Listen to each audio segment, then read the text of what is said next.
טוב, אני סלאבה מירונוב, אני עובד עם אלכס כמעט 6 שנים. אני מהנדס תוכנה בקבוצת המז'רמנט שלנו פה בתל אביב. אלכס ניסה להיפטר ממני ב6 שנים האחרונות, לא הלך לו בינתיים. כן. טוב, אז בחלק שלי במצגת, בהרצאה, אני רוצה בעצם להתמקד איתכם על ההשפעות של אותם Data Structures על ה-GC, ואיך ה-GC בהתאמה משפיע על המערכות מהסוג שלנו. מזכיר לכם, מערכות שהן high throughput, low latency, בסקייל מאוד גבוה. אז עולם ה-GC הוא עולם מאוד רחב, והייתי רוצה קודם כל להתמקד לעשות איזשהו ריקאפ קטן על בכלל מה זה GC, למה צריך אותו, קצת היכרות עם האלגוריתם הבסיסי ש, של ה-GC, מה זה Stop the World או GC Pause Times, ואבולוציה של ה-GC במשך ה-20 פלוס שנים האחרונות, כדי לקבל איזושהי תחושה. לאחר מכן אנחנו נצלול בעצם איך בוחרים את ה-GC המתאים למערכת שלכם, כל מערכת non-functional requirements שלה. אחר כך נגנוב לאלכס את ה-use case ונחזור רגע ל-geo-extractions, לראות קצת מה קורה לאותו עץ, ובסוף נראה איך בעצם הכלים שאתם קיבלתם פה, או האינטואיציה שקיבלתם פה לגבי ה-GC יכולה לשרת אתכם. טוב, אז קודם כל, garbage collection בג'אווה באופן כללי, למה צריך אותו? אז כמו שאתם כולכם יודעים, כשאפליקציה רצה, אובייקטים נוצרים על ההיפ, זה אחד מהאזורים בזיכרון, ואותם אובייקטים גם בסופו של דבר נהיים זבל, כאילו האפליקציה משתמשת בהם ואז לא. התפקיד של ה-GC בעצם למצוא את אותם אובייקטים שלא משתמשים בהם ולמחוק אותם, פחות או יותר. התהליך הזה הוא אוטומטי בעולם של ג'אווה ובמקומות אחרים, לא רק בג'אווה. תודה רבה. אני מתרגש עד כדי כך. וכפי שאתם בטח חוויתם בעצמכם, ללא GC, האפליקציה בסופו של דבר תמות, נחטוף out of memory exception, גם כשיש GC, אבל כשאין זה בוודאות יקרה. עכשיו נסתכל קצת איך האלגוריתם הבסיסי של ה-GC עובד. אז יש בעצם 3 שלבים. השלב הראשון הוא בעצם שלב המרקינג. ה-GC מתחיל מאיזה שהם root objects, מתחיל לסרוק את גרף האובייקטים בהיפ, ומסמן את אותם אובייקטים שהם כבר לא בשימוש, בעצם unreferenced object שאתם רואים פה בכתום. השלב השני זה בעצם המחיקה שלהם, כאשר תוך כדי ה-GC מתחזק רשימה של אותם אזורי זיכרון פנויים, כדי שבסופו של דבר אפשר יהיה להקצות עליהם אובייקטים חדשים. השלב השלישי והאחרון, תוך כדי המחיקה, הוא גם עושה compaction להיפ, כדי שאפשר יהיה בקלות ובצורה אופטימייז ומהירה להקצות אובייקטים בגדלים שונים על האזורים הפנויים.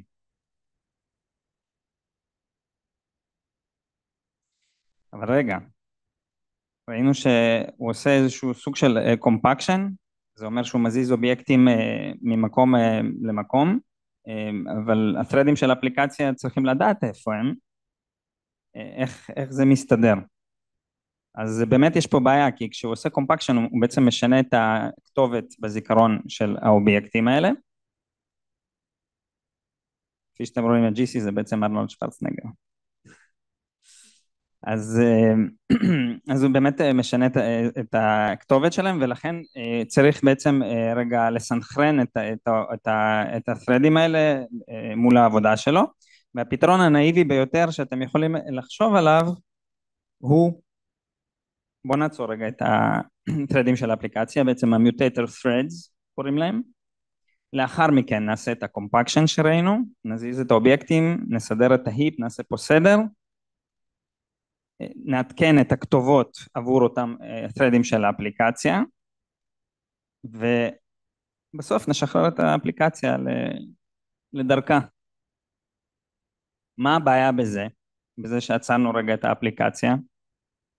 במיוחד במערכות שלנו שיש להם throughput גבוה, לחץ מאוד גבוה של בקשות, וה-latency הוא מאוד נמוך, מזכיר לכם 20 מילי שניות ומטה.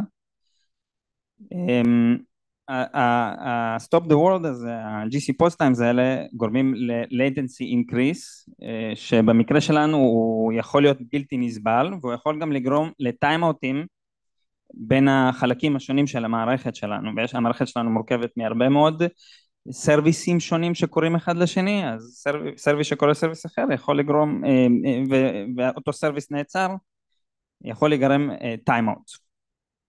זה מאוד בעייתי במקרה שלנו. כדי לפתור או למזער לפחות את התופעה הזאת שנקראת GC post times או stop the world, איך שקוראים לזה, מפתחי ה-GC ניגשו לבעיה ופתרו אותה בשני צורות שונות. הצורה הראשונה, סוג של divide and conquer, אמרה בואו נפתח generational garbage collection, זאת אומרת נחלק את ההיפ בצורה מסוימת, והחלוקה הזאת בעצם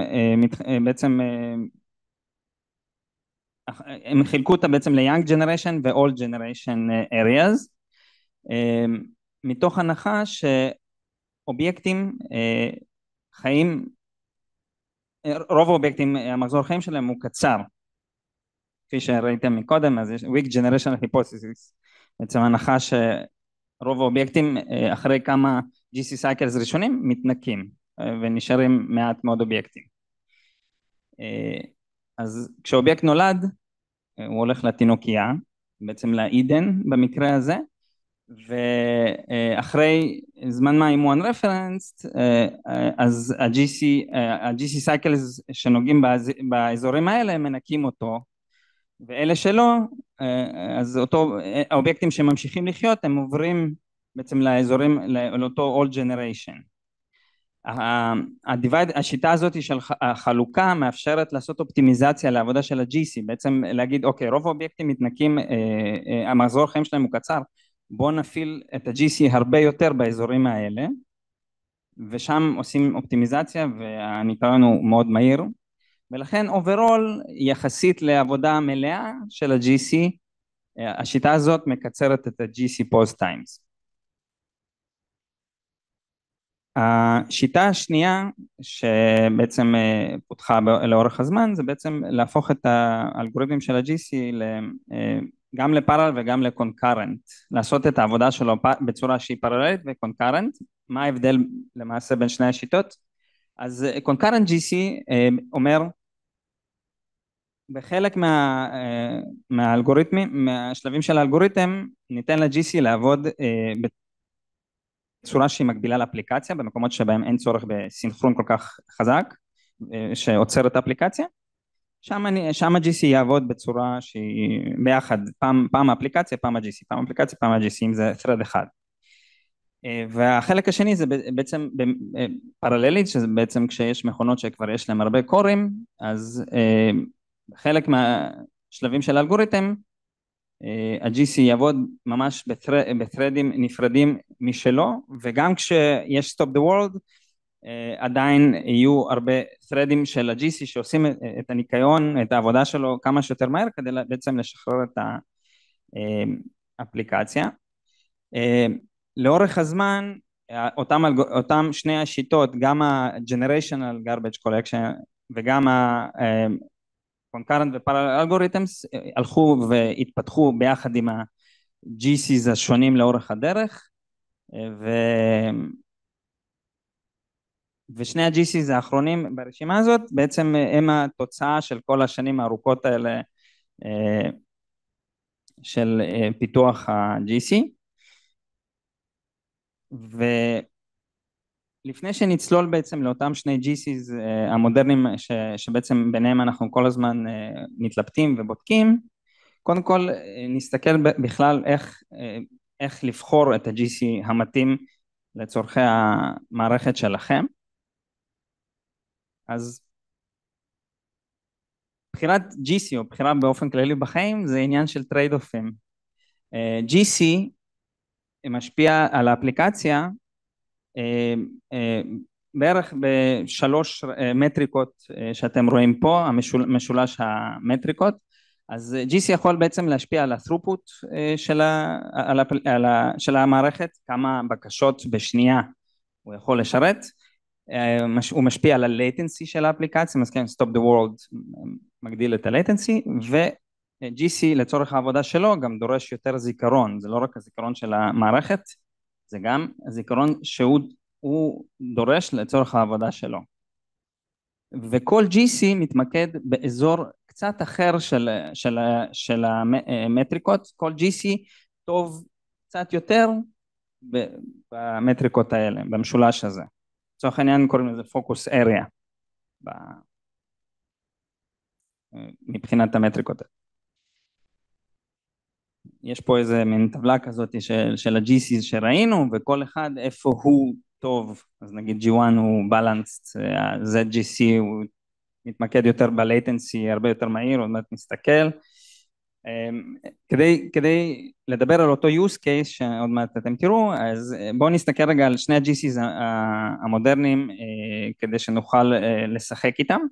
אז G1GC זה GC הוא כבר יחסית ותיק, הוא קיים מ-JDK 7.8, מיד GC דיפולטי ב-JDK 9, ה-GC הזה הוא generational וגם regional. מה הכוונה regional? הוא מחלק את ההיפ לאזורים קטנים, שכל אזור יכול להיות או old או young. זה מאפשר לו לעשות אופטימיזציה ולמצוא כמה שיותר מהר אובייקטים שצריך לנקות. ה-GC הזה הוא כמובן גם בחלק מהאלגוריתם הוא concurrent, שלב המרקינג הוא concurrent, יש שלבים שהם non-concurrent, ה-compaction של אותם young regions, יש לו הרבה threadים לצורך העבודה שלו, וה-SLA של ה-Stop the World לפי הדוקומנטציה אומרת 200 מילי שניות. חלק מהמערכות זה טוב להם, חלק מהמערכות קצת פחות, עוד מעט נראה. ה-GC הזה הוא כבר ותיק ולכן הוא גם, יש לו הרבה מאוד פרמטרים שהוסיפו כדי לעשות לו fine tuning, כי כל מערכת יש לה non-functional requirements שונים. fine tuning עוזר להתאים את ה-GC הזה לצרכים שלכם, של המערכות השונות. חשוב לזכור את זה. ZGC הוא GC הרבה יותר חדש, הוא הגיע אלינו כאקספרימנטל ב-JDK 11 ונהיה production ready רק ב-JDK 15, זה די לא מזמן יחסית, היום כל JDK יוצא פעם בחצי שנה, אז העולם הזה זז כבר הרבה יותר מהר. ה-GC הזה הוא concurrent ופרלל ברוב הזמן שלו, אפילו ה-compaction, ה-object relocation הוא מקבילי ופרללי. שלב המרקינג שלו מחולק לשלוש שלבים, שוב גם כדי למזער את ה-stop the world, אז רק ה-root references גורמים ל-stop the world וזה ממש רגעי. כל הטרוורסינג של הגרף האובייקטים הוא לחלוטין קונקרנט לעבודה של האפליקציה, זה מאוד טוב, ויש קצת stop the world בכל מיני מקרי קצה כאלה ואחרים, לא נעלה אתכם בזה, וה-SLA ל-stop the world של ה-garbage collector הזה הוא עד 10 מילי שניות, שוב במקרה שלנו זה פגז, והגרסה הג'נריישנל של ה-ZGC הזה יצא רק ב-JDK 21, ממש ממש לא מזמן, עניין של שנה וחצי, שנתיים. ה-SLA של ה-Stop the World פה הוא מילי שנייה, זה מעיף את הכובע לאלכס. יש לך כובע? לא, סתם.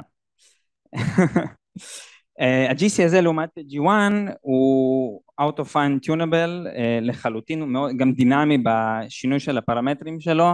ניסיתי לעשות לו fine tuning, לא הצלחתי, רק עשיתי נזק, אז אולי לא כדאי להתעסק איתו, הוא בריון גדול. ובריון גדול זה אומר גם, ההיפס שהוא יודע להתמודד איתם הם גדולים, עניין של סדר גודל של טראבייטים, בכיף הוא יעבוד ב-SLA הזה של ה-Stop the World. תותח. טוב, כמו שאמרתי, העבודה היא פרללית ומקבילית, אז הוא גם, יש לו תשלום, הוא צורך בערך שמינית מהכמות הקורים ה-available של המערכת שלכם, ולכן יש לנו השפעה די חזקה על ה-throughput ביחס ל-G1, ב-RPSים שלנו, רואים את זה מיידית, יש לזה השפעה גדולה, אתם עוד מעט גם תראו את זה. טוב, אז ראינו את שני ה-GCs המודרניים שככה פחות או יותר כדאי להשתמש בהם במערכות מהסוג שלנו וגם של ריסקי-פד אני מניח, אני מקווה שלא זה, אבל אז ההשוואה בין G1 ל-ZGC במשולש המטריקות הוא להלן. ב-latency ה-ZGC מנצח בגדול 200 מילי שניות לעומת מילי שנייה, בוא נגיד ככה. בת'רופוט ראינו שה-G1 מנצח את ה-ZGC פחות או יותר בסדר גודל הזה, זה לא נשמע הרבה 4%, אבל לנו זה הרבה, יכול להיות הרבה, אולי. ומבחינת ה-heap size אז ראינו שה-G1 צורך פחות היפ לצורך העבודה שלו, לעומת ה-ZGC, ZGC צורך יותר היפ, אבל עכשיו רגע נחזור ל-case study הזה של ה-Geo-Extractions, נגנוב לאלכס את ההצגה, סתם. ונסתכל רגע על אותו עץ, תראו את העץ הזה, איזה יפה. זה? לא, לא, סליחה. אז הדיזיין הזה הוא פחות או יותר בין איזה 3-4 שנים, מה שאלכס דיבר עליו. Red Black Tree, Under the Hood, של IP Ranges, Start IP, End IP, ואת כל ה-Geolocation Attributes, ה-City, ה-Time Zone וכאלה. הגודל שלו בנקודת הזמן הנוכחית הזו, אז היא 16 מיליון IP Ranges, וכשאנחנו התחלנו את העץ, כמו שאלכס דיבר, אז התחלנו אותו עם איזשהו סינגל thread, בנינו אותו עם סינגל thread, וגם העדכונים שלו מתבצעים על ידי thread אחד. מבחינת ה-GC, אז כמו שאתם מבינים, אנחנו חיים בעולם של high throughput systems, אז כמות הבקשות שאותו סרוויס שבו העץ הזה נמצא, חווה מאות בקשות לקור, ויש הרבה קורים, אז הרבה מאוד בקשות. הרבה מאוד בקשות גוזר הרבה מאוד אובייקטים שמתים מהר, בקשה שעוברת ב-HTTP, דיסריאליזציה וכן הלאה, בסוף האובייקטים האלה נהיים זבל מאוד מהר, ולכן יש לנו פרשר מאוד גבוה על אזורי ה-GC הצעירים יותר. עדכון של העץ הזה גוזר זבל באזורים היותר ישנים, כמו שאלכס דיבר, כשהם מעדכנים את העץ, אז חלק מהאובייקטים נהיים זבל. אבל הלחץ שם הוא הרבה פחות גבוה. ראינו, השתמשנו ב-ZGC בסרוויס הזה, וראינו שהעבודה שלו, ה-concurrent work שלו, בערך 12 שניות מתוך הדקה, סבבה. ה-throughput, ראינו כמה מאות בקשות לשנייה, לקור, אבל יום אחד ראינו שהעץ הזה גדל, הוא גדל לא בהרבה, הוא גדל באיזה 25%, ב4 מיליון, וראינו השפעה מיידית על של גודל העץ וגודל הדאטה, על ה-GC שלנו, העבודה שלו גדלה בכמה שניות, שזה בסדר, לא מעניין אותנו הרי קונקרנט, אבל מה שעניין אותנו שהthroughput ירד בהתאם, זה פחות טוב. טוב, מה עושים? ראינו שעבודת ה-GC תלויה בכמות האובייקטים, היינו צריכים לנסות ולהקטין את הזיכרון שהדאטה סטרקצ'ר הזה צורך. איך עשינו את זה? אז הסתכלנו קצת על הדאטה, ה-IP דאטה, וראינו שנכון, יש הרבה IP ranges, אבל הדאטה בתוכם חוזר על עצמו. לצורך העניין, כמה IP ranges יש להם אותו דאטה, אותו geolocation, city, time zone, למה צריך לחזור על זה כל הזמן בעץ הזה? השתמשנו באיזשהו pattern מאוד ידוע, ה-flyweight pattern. מה ה-flyweight pattern הזה אומר? תעשו דופליקציה של אותו דאטה בזיכרון, בעצם אותו עץ כבר לא מכיל את ה-geolocation attributes, אלא הוצאנו אותם החוצה, ועכשיו בעצם יש לנו רק הצבעה של IP ranges לדאטה המתאים. לצורך העניין שני ה-IP ranges האלה יצביעו לאותו דאטה, כי יש להם בדיוק את אותו דאטה, וככה בעצם ראינו אפקט מיידי של הקטנת הזיכרון שהדאטה סטרקצ'ר הזה צורך. כתוצאה מזה, כמו שאמרתי, ה-memory footprint ירד, אבל ראינו מיידית שעבודת ה-GC קטנה. טוב, זה גם לא מעניין אותו, הרי מקבילים מה אכפת לנו, אבל מה שכן ראינו, שה-throughput עלה חזרה. אתם יכולים לראות את זה בשקופית הבאה, כאשר ללחוץ על הכפתור הזה, הנה. אתם רואים שבעצם כשמימשנו את ה-flyweight pattern, ה-RPS per core חזר לערכים שהיו לפני שכמות הדאטה הזאת עלתה, וגם עבודת ה-GC קטנה. מפה אפשר ללמוד שחשוב מאוד לנטר את עבודת ה-GC, ובכלל לנטר את המטריקות של המערכת שלכם. אחר כך, אחרי שעשינו את זה, בדיוק יצא באותו זמן הגרסה ה-generational של אותו ZGC, קצת קראנו, התלהבנו שיש לו כל מיני השפעות מגניבות, רצינו לבדוק את זה, ואכן כשפשוט שינינו דגל קטן, וראינו שבעצם גם פה קיבלנו benefit, ה-generational ZGC, בגלל divide and conquer, בעצם ראינו שגם הוא מעלה את ה-throughput, הזמן שהוא עובד ירד, כי הוא מתמקד יותר באזורים הצעירים, וה-latency שלנו השתפר גם כן, אם היה לנו כל מיני קפיצות, אז זה התייצב ממש, שזה מגניב. אז מאוד חשוב להסתכל על כל GC ואיפה הפוקוס שלו. נראה שפה אפשר היה לנוח קצת וללכת הביתה, אבל אז בא הפרודקט. ואמר, טוב, עכשיו אתם כבר לא משתמשים בדאטאבייס הישן הזה של כמה עשרות מיליוני IP ranges, תשתמשו בדאטאבייס אחר כי ההוא הולך לפח, ובדאטאבייס הזה כבר יש הרבה יותר דאטה בסדרי גודל, IPv4 גדל מ-18 ל-240 מיליון, IPv6 מ-2 מיליון ל-130, יש לנו קצת בעיה להשתמש באותה מערכת, באותו עץ אולי יש איזה GC אחר שמתאים, שיפתור לנו את הבעיה, אני לא יודע. בעיה.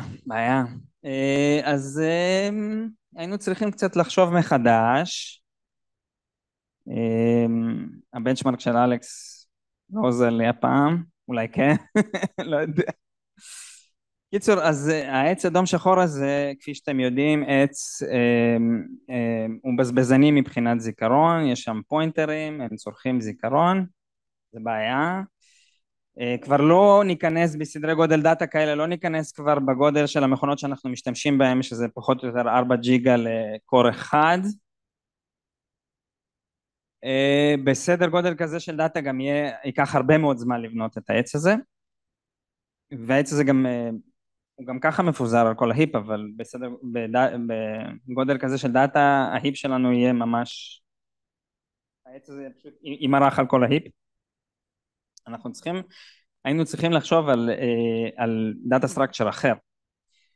חזרנו רגע אחורה וראינו שהרייז יכולים להתאים פה יותר. למה? קודם כל, הם הרי רציף בזיכרון על ההיפ, בסופו של דבר כשהוא קבוע אז הוא יהיה קבוע ב-all generation או ב-large, יש גם, לא דיברנו אבל יש עוד אזורים שהם large size. נשתמש גם פה ב-flyweight pattern, הוא עזר לנו מקודם, אז גם פה תהיה לנו אופטימיזציה של memory footprint, אותם IP ranges רק במערך ממוין עם flyweight pattern כמו שאתם רואים פה, והתוצאה של זה כשמדדנו את זה היא בסך הכל 48 ג'יגה עם כמות דאטה כזו. זה לא כזה נורא, זה עדיין סדר גודל שלנו. מה שכן, שינינו גם את אלגוריתם העדכון, בעצם העפנו אותו לחלוטין כי ראינו שהדאטה הזה לא משתנה הרבה. המערכים האלה נשארים קבועים מהסטארט עד לריסטארט. כשיש עדכון לדאטה עושים ריסטארט, טוענים את הדאטה מחדש וזהו, אין יותר עדכונים. מה שקיבלנו, קיבלנו פחות עבודה שה-GC צריך לעשות ב-all generation, ונראה שזה עזר לנו להקטין את העבודה שלו. אבל רגע, יש לנו הרבה יותר דאטה, הגודל הזה של המערכים הוא עדיין בכל זאת כמעט 50 ג'יגה. עדיין צריך רגע לבחון את איזה GC לבחור. כמו שראיתם, ה-G1 יש לו השפעה קטנה יותר על גודל ההיפ, אבל מצד שני יש לו SLA של Stop the World של 200 מילי שניות, ו-200 מילי שניות במקרה שלנו זה קצת בעייתי, וגם כשראינו ובחנו אותו באמת קיבלנו ספייקים של 200 מילי שניות, במיוחד ב-50 ג'יגה של היפ עבור הדאטה סטרקצ'ר הזה.